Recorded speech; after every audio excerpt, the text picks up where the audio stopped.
Maswera say Mure Zimbabwe, welcome to our channel. Kana kari kutanga kuya paneno channel, please don't forget to subscribe.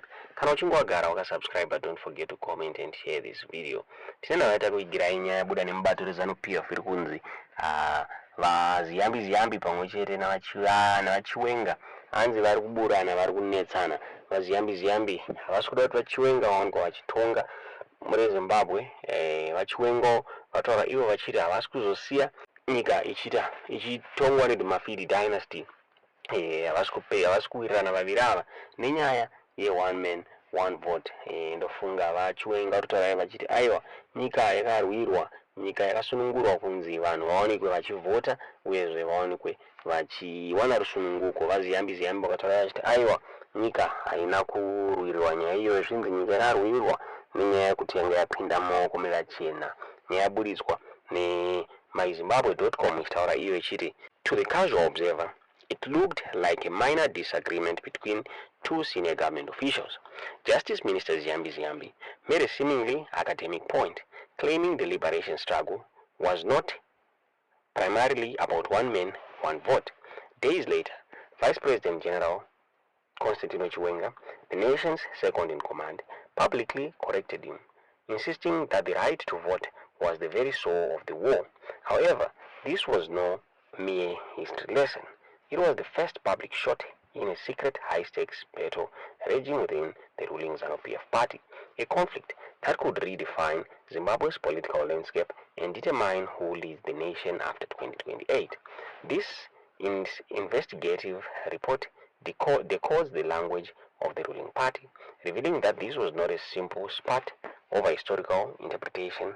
It was a calculated move in a political chess game, exposing a deep-seated factional rift over a proposed constitutional amendment that threatens the very foundation of Zimbabwe's electoral system.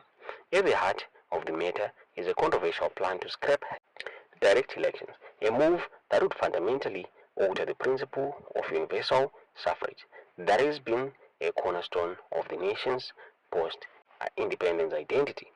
The public phase of this internal war began when Justice Minister Ziyambi Ziyambi, while briefing journalists on the proposed Constitution of Zimbabwe Amendment Bill No. 3, made a statement that appeared to rewrite the history of the liberation struggle. He argued that the war was not fundamentally about achieving universal suffrage.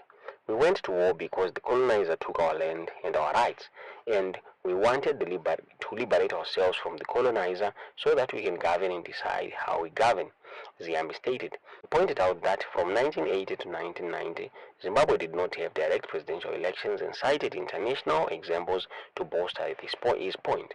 The very authors of 1 man 1 vote, or the elections, don't have direct elections. In the United Kingdom, for instance, you vote for MPs and the majority party proposes a prime minister. These comments were a direct challenge to the foundational narrative of the liberation war, a narrative that has for decades been built on the promise of democratic empowerment for all citizens.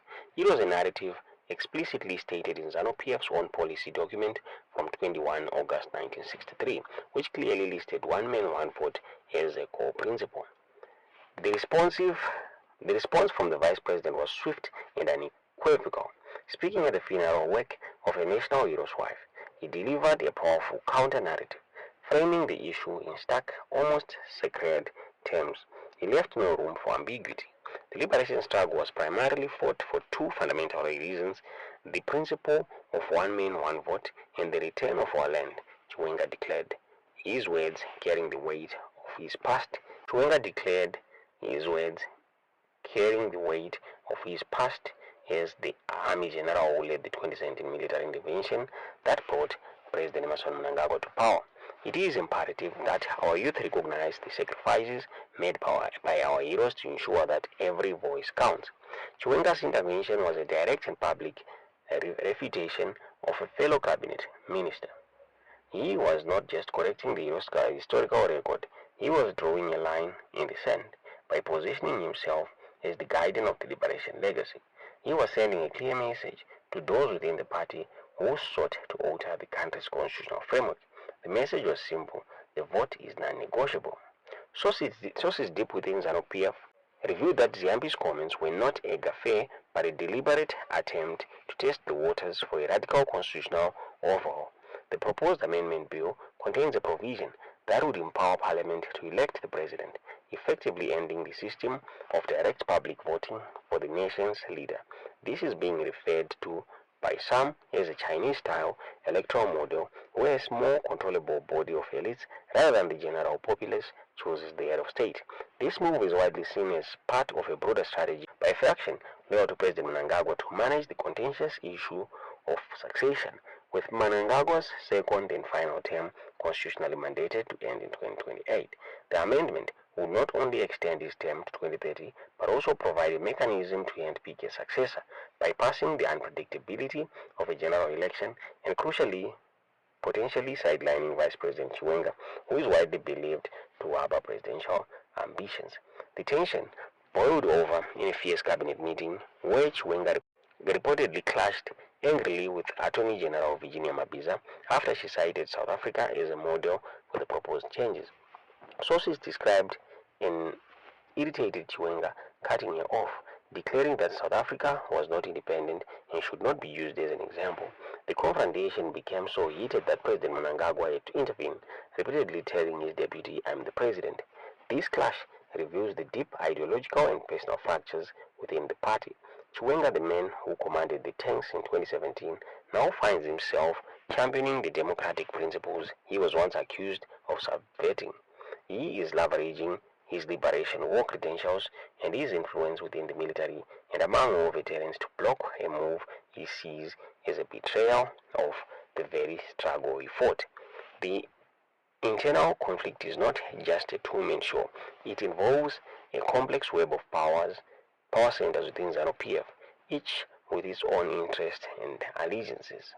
This succession matrix is a high-stakes game where every public statement is a calculated move. The sudden debate over the meaning of one man, one vote is not a historical discussion. It is a proxy war for the future of Zimbabwe. The general's sudden transformation into champion of the ballot box is a strategic maneuver to outflank his rivals and rally his base. Zimbabwe tikaziva kuti munoona sei tudziwo zvamuri kufunga mucomment section.